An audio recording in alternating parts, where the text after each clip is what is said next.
अस्सलाम दोस्तों, इनसाइड भी मौजूद अगर मैं कुछ जानते हैं जनाब चीफ इलेक्शन कमिश्नर जनाब सिकंदर सुल्तान राजा साहब और इलेक्शन कमीशन के चारों अरकान के खिलाफ सुप्रीम जुडिशल काउंसिल के अंदर रेफरेंस दायर कर दिया गया है। पाकिस्तान तहरीके इंसाफ के ओहदेदारों की जानिब से दायर किए जाने वाले इस रेफरेंस पर इलेक्शन कमीशन के सरबरा और दीगर अरकान पर मिसकॉन्डक्ट, इंतखाबी नताइज में रद्दोबदल और सुप्रीम कोर्ट ऑफ पाकिस्तान के फैसलों पर अमल दरामद ना करने के इल्जाम आयद किए गए हैं और इससे उनको ओहदे से हटाने का मुतालबा भी किया गया है। देखने में तो ये एक बड़ी सीधी सादी सी शिकायत नजर आती है जिसके अंदर पाकिस्तान तहरीक इंसाफ इस बात की इस्तदा करी है कि मेरे दुश्मन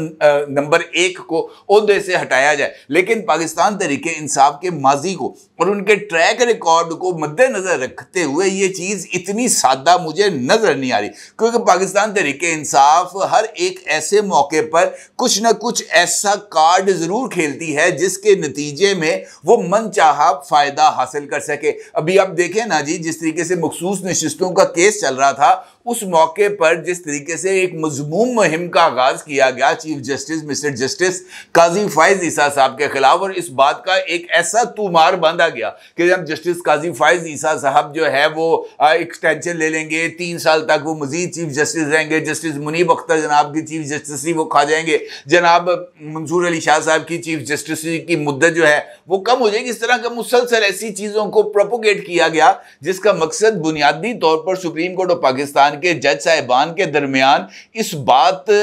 को लाना था कि यार अगर ये बंदा रह गया तो हमारा जो अरसा हयात है तंग हो जाएगा, और फिर उसके नतीजे में एक ऐसी सिचुएशन को डेवलप किया गया जहां पर पाकिस्तान तहरीक इंसाफ ने अपने लिए वो कुछ हासिल कर लिया जिसको वो डिजर्व नहीं करते थे। लिहाजा इस सिनेरियो के अंदर ये जो दरखास्त या ये जो शिकायत दर्ज कराई गई है जनाब सिकंदर सुल्तान राजा साहब के खिलाफ, इसमें भी जो मेरा ख्याल है कि मतबे नजर कुछ और, अगर आप गौर करें मेरा ख्याल में इलेक्शन कमीशन ऑफ पाकिस्तान के ऊपर दबाव बढ़ाने के पीछे महज सुप्रीम कोर्ट ऑफ पाकिस्तान के मखसूस नशिस्तों के केस में मखसूस नशिस्तें हासिल करना ही मकसद नहीं हो सकता, क्योंकि ये जो फैसला है सुप्रीम कोर्ट ऑफ पाकिस्तान का बड़ा क्लियर है और इसको इस बात से मशरूत किया गया है कि वो 41 अरकान जो पाकिस्तान तहरीक इंसाफ के किसी भी तौर पर इंतखाबी अमल के दौरान कागजात नामजदगी से लेकर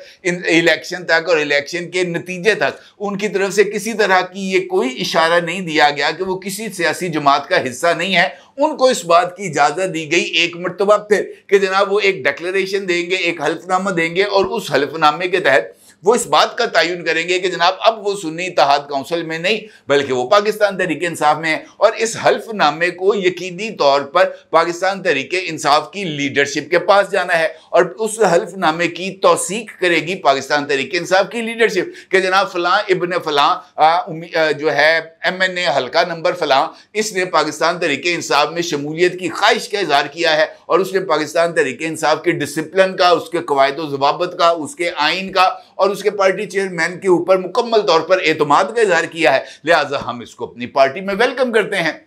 और उसके बाद जो जवाबी डिक्लेरेशन है PTI की तरफ से, एक्सेप्टेंस लेटर है, वो भी उस हल्फनामे के साथ लगेगा और जाके इलेक्शन कमीशन में जमा हो जाएगा और उसके बाद इलेक्शन कमीशन ऑफ पाकिस्तान उसके लिए नोटिफिकेशन जारी करेगा कि जनाब अब ये आज़ाद नहीं है, अब ये सुन्नी इत्तेहाद काउंसिल से इस केस को ट्रांसफर कर दिया गया है रजिस्ट्री की तरह की। ये पहले रजिस्ट्री फलां इब्ने फलां के नाम थी, अब ये रजिस्ट्री फलां इब्ने फलां के नाम है, लिहाजा उसके बाद जनाब ये मामला सीधा हो जाएगा। इसका मतलब ये है कि इस मामले का ताल्लुक किसी न किसी तरीके से जाकर पाकिस्तान तहरीक इंसाफ के साथ जुड़ता है। अब अगर इस रेफरेंस को देखा जाए और पाकिस्तान तहरीक इंसाफ की इस जल्दी को देखा जाए कि जनाब ये जो मामला है इसको जल्द अज जल्द जनाब सिकंदर सुल्तान राजा के गाटे में फिट किया जाए, तो फिर इसका मतलब ये है कि आने वाले दिनों में इलेक्शन कमीशन ऑफ पाकिस्तान की तरफ से कुछ ऐसा इकदाम होने जा रहा है जिसको पाकिस्तान तहरीक इंसाफ रोकना चाहती है, क्योंकि इसके बगैर तो दबाव डालने का फायदा कोई नहीं होगा ना। ये रेफरेंस ये शिकायतें शिकूतें दर्ज कराने का फायदा नहीं होगा जब तक असल मामले से जो है ना दबाव उसके ऊपर ना बढ़ाया जाए। अब असल मामला क्या है, और असल मामले के लिए जो तारीख है वो है 23 जुलाई, यानी 23 जुलाई वो तारीख है जब इलेक्शन कमीशन ऑफ पाकिस्तान इस मर्तबा फिर पाकिस्तान तहरीक इंसाफ के इंट्रा पार्टी इंतखाबात पर आयद करदा एतराज़ात की सुनवाई करेगी और पाकिस्तान तहरीक इंसाफ के ऊपर जो इलेक्शन कमीशन ऑफ पाकिस्तान के फाइनेंशियल विंग की तरफ से एतराज़ात आयद किए गए हैं कि जनाब आपकी जो फाइनेंशियल स्टेटमेंट्स दी गई हैं पाकिस्तान तहरीक इंसाफ की, वो फाइनेंशियल स्टेटमेंट्स के अंदर बहुत ही ज़्यादा डिस्क्रिपेंसीज हैं, बहुत ज़्यादा जो है वो बेज़ाब्तगियां हैं, बेकायदगियां हैं। लिहाजा उनके बारे में भी बताया जाए कि जनाब ये बेकायदगियां क्यों हैं, और उसके साथ ये जो इंतखाबी अमल हुआ था पाकिस्तान तहरीक इंसाफ का, उसके ऊपर भी इलेक्शन कमीशन ऑफ पाकिस्तान के एतराज़ात हैं कि इस मरतबा भी जो इंतखाबात कराए गए हैं वो पाकिस्तान तहरीक इंसाफ के खुद अपने ही आइन से मुत्तसादम है। लिहाजा ये इलेक्शंस भी नल एंड वॉइड क्यों ना करार दिए जाएं। और इसका मतलब ये है कि असल खतरा इस वक्त पाकिस्तान तहरीक इंसाफ को यही है। अगर आप इलेक्शन कमीशन ऑफ पाकिस्तान के कल के इजलास के बाद जारी होने वाली प्रेस रिलीज, जिसका अक्स आप इस वक्त अपनी स्क्रीन पर देख सकते हैं, इसका अब आप एक मर्तबा फिर अगर आप इसका जायजा लें तो पहली लाइन जिसमें इस बात का इजहार किया गया है कि election commission of Pakistan supreme court of Pakistan के तमाम अहकामात पर अमल दरामद करेगा और खास तौर पर मखसूस नशिस्तों के फैसले पर अमल दरामद किया जाएगा। उसके बाद से प्रेस रिलीज का जो तमाम तर हिस्सा है ये एक जवाबी चार्जशीट है और इसके अंदर कुछ ऐसे सवालात उठाए गए हैं जिनका जवाब देना सुप्रीम कोर्ट ऑफ पाकिस्तान के लिए ना सिर्फ लाजिम है बल्कि अपने फैसले की जस्टिफिकेशन देना भी उनके लिए बहुत ही ज्यादा ना सिर्फ मुश्किल काम होगा बल्कि इस अमल को एक आईनी हैसियत के अंदर एक आईनी ढांचे में लाना यह भी उनके लिए बहुत ही ज्यादा मुश्किल अमल होगा। लिहाजा ये जो सिचुएशन जिसे हम इतना आसान समझ रहे हैं ये इतना आसान नहीं। जिस तरीके से मैंने अभी गुफ्तगू के दौरान आपकी खिदमत में इस बात को अर्ज किया कि हल्फनामा देगा मुंतखब रुकन और उस हल्फनामे का एक्सेप्टेंस लेटर देगा पाकिस्तान तहरीक इंसाफ का लीडर या बानी चेयरमैन या उनका सेक्रेटरी जनरल के जनाब फलां इब्न फलां को हम अपनी पार्टी में वेलकम करते हैं, लेकिन उसके लिए उस पार्टी का मुंतखब ओहदेदार होना भी तो जरूरी है ना। लेकिन क्योंकि अगर बंदा जिसने एक्सेप्टेंस देनी है वो ही एक जो है जिसके इलेक्शन अपना मशकूक होगा वो किसी को कैसे लेटर जारी कर सकेगा। ये है असल खतरा कि जनाब अगर इस मर्तबा भी पाकिस्तान तहरीक इंसाफ के इंट्रा पार्टी इलेक्शंस को ऐसे ही एतराज़ात की बुनियाद पर मुस्तरद कर दिया गया, नल एंड वॉइड करार दे दिया गया और इंतखाबी निशान वापस लेने का जो आर्टिकल 215 के तहत फैसला है इलेक्शन कमीशन ऑफ पाकिस्तान का उसको बरकरार रखा गया, तो फिर ये जो सुप्रीम कोर्ट ऑफ पाकिस्तान ने इतना बड़ा बबल क्रिएट किया है ये कहां जाएगा। इसमें तो हल्की सी ऐसे करके पिन लगाई जाएगी ठुस और बस काम खत्म। उसके बाद ना कोई बबल, ना कोई गुब्बारा, ना कोई हवा, ना कोई पीटीआई, ना कोई लीडर, ना कोई मखसूस नशिस्तें, क्योंकि शामिल तो जमात में होना है और जमात के अंदर आपको वेलकम करना है लीडरशिप ने। जब लीडरशिप ही मौजूद नहीं है तो फिर कौन होगा अपॉइंटिंग अथॉरिटी? कोई नहीं। जब अपॉइंटिंग अथॉरिटी कोई नहीं है और 15 दिन की मुद्दत गुजर गई है जिसके अंदर उस लीडर को किसी ने एक्सेप्ट नहीं किया तो फिर क्या होगा? फिर होगा जनाब छुट्टी, फिर तो टाइम फिश, उसके बाद होगा पिट स्यापा, उसके बाद होगा रोना धोना, उसके बाद जनाब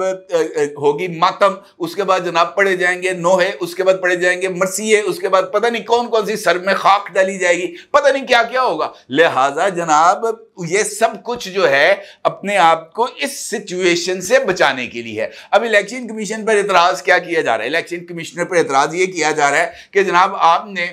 जो इंतखाबी नताइज के अंदर रद्दो बदल किया और फॉर्म 47 के जरिए आपने जो जीते हुए लोग थे उनको हरवाया और हराए हुए लोगों को आपने जितवाया।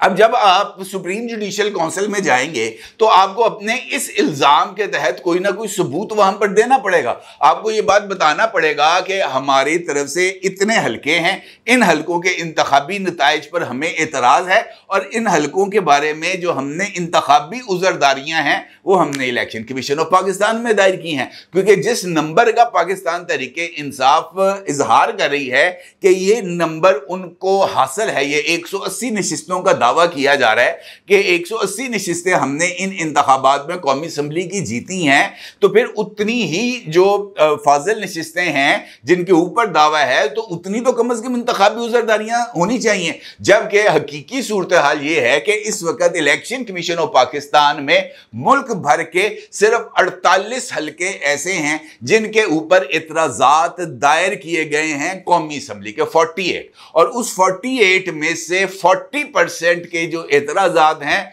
वो पाकिस्तान तहरीक इंसाफ ने दायर किए हैं। यानी उनके तरफ से जिन इंतखाबी हल्कों पर एतराजात आयद किए गए हैं वो है 18, और जो बाकी के हल्के हैं उसके ऊपर जो बाकी जमातें हैं, जिसमें नून लीग शामिल है, जिसमें JUI शामिल है, जिसमें MQM शामिल है, जिसमें पीपल्स पार्टी शामिल है, उनका भी इसके अंदर मुतालबा है। तो इसका मतलब यह है कि अगर पाकिस्तान तहरीक इंसाफ 18 सीटें बिलफर्ज महाल हासिल भी कर लेती है, तो नून लीग ने जिन 22 नशिस्तों के ऊपर एतराजात दायर किए हैं, वो 22 नशिस्तों का फैसला अगर PTI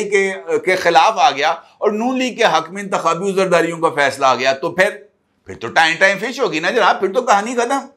फिर तो ये एतराजात जो दायर किए गए इसके ऊपर कोई हकीकत नहीं रह जाती बाकी। और उसके साथ साथ इंपॉर्टेंट बात यह है कि आप डाटा को, आप हकायक को किस तरह मैनिपुलेट कर सकते हैं। आप कहते हैं कि सुप्रीम कोर्ट ऑफ पाकिस्तान के फैसले पर अमल दरामद नहीं किया गया। कौन से फैसले पर अमल दरामद नहीं किया गया ये बताना पड़ेगा। और अगर मखसूस नशिस्तों का केस के फैसले के ऊपर बात जाएगी तो उस पर इलेक्शन कमीशन अपनी प्रेस रिलीज दे देगा कि जनाब ये मेरी प्रेस रिलीज है, इसकी पहली लाइन पढ़े। मैंने तो पहली लाइन के अंदर यह बात कह दिया कि हम इस फैसले पर अमल दरामद करेंगे। तीसरा नुकता जो इस रेफरेंस में उठाया गया है वो है कमिश्नर रावलपिंडी और लियाकत चट्टा उसका, और यह बात कही गई है कि कमिश्नर रावलपिंडी ने प्रेस कॉन्फ्रेंस में इस बात का इल्जाम आयद किया था कि उसको यह बात कही गई थी कि उसने रावलपिंडी डिवीजन के अंदर इंतखाबी धांधलियां करानी हैं, और उस इंतखाबी धांधलियों के चक्कर के अंदर जो PTI ने तमाम नशिस्तें पिंडी डिवीजन से जीती थी उनको हरवा कर नून लीग के खाते में डाला गया। और हैरत की बात यह है कि जिस कमिश्नर रावलपिंडी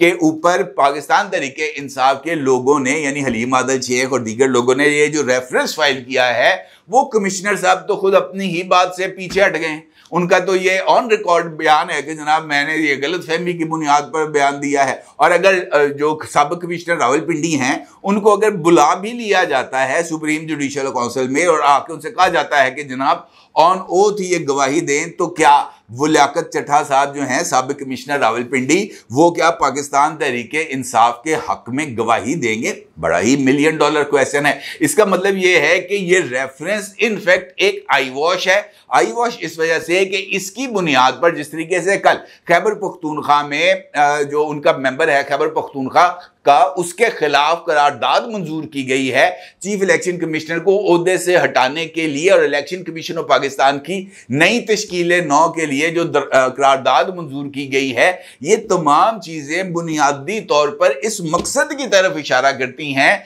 कि जनाब हमारा केस लगा हुआ है ये जो है इंतखाबात के हवाले से, इंट्रा पार्टी इलेक्शन, और ये इंट्रा पार्टी इलेक्शन हमारे गट्टे में फिट हैं क्योंकि इस मरतबा भी हमने अपने ही आइन की हुई है खिलाफवर्जी। हमने इस मरतबा भी जो अपने खाते हैं वो पूरे नहीं किए। हमने इस मरतबा भी ऐलानात के बावजूद कागजात नामजदगी प्रॉपर्ली दायर नहीं किए। हमने इस मरतबा भी जो वो था चीफ इलेक्शन कमिश्नर, उसको हमने अपनी पार्टी के आइन के मुताबिक तैनात नहीं किया। उस करारदाद की मंजूरी किसने दी जिसके तहत जनाब ये इलेक्शन कराए गए? तो ये बहुत सारे सवालात हैं। इसका मतलब ये है कि इस मरतबा भी पाकिस्तान तहरीक इंसाफ के इंट्रा पार्टी इलेक्शंस के मुस्तरद होने के 99.9% इम्कानात मौजूद है, और इसी इम्कान की वजह से पाकिस्तान तहरीक इंसाफ का मखसूस नशिस्तों का हसूल का जो ख्वाब है ये तिश्नाए ताबीद रहेगा, क्योंकि ये ना होगा नौमन तेल ना राधा नाचेगी। मुमकिन ही नहीं है, क्योंकि जब पार्टी नहीं है तो उम्मीदवार कहाँ जाएंगे? तो इसका मतलब ये है कि ये जो उम्मीदवार हैं ये ना अब सुन्नी इत्तेहाद काउंसिल के रहेंगे, ना ये पाकिस्तान तहरीक इंसाफ के रहेंगे। तो वो आज़ाद की वो जो बाकी की जो नशिस्तें हैं वो कहाँ जाएंगी? वो उन्हीं जमातों के पास जाएंगी जिनके पास वो हैं। तो होगा क्या? Time fish. ये है जनाब बुनियादी चीज़ जिसके ऊपर इतना ज़्यादा चीज़ों को क्रिएट किया जा रहा है। गवर्नमेंट ने इस सारी सूरत हाल को टेक्निकली हैंडल करने का फैसला किया है, और वो टेक्निकली ही इस तमाम चीज़ों को नल एंड वॉइड करार देगी, अपने मकासद को हासिल करेगी और अपने लिए जो नया पॉलिटिकल नैरेटिव है उनको इन्हीं बुनियादों के ऊपर डेवलप किया जाएगा। नहीं यकीन आता तो कल की मरियम नवाज की तकरीर को एक मरतबा फिर सुन लें, आपके सामने सारे का सारा मंजरनामा क्लैरिटी से सामने आ जाएगा। अपने राय जरूर इज़हार कीजिएगा। आपको बहुत शुक्रिया। अल्लाह हाफिज़।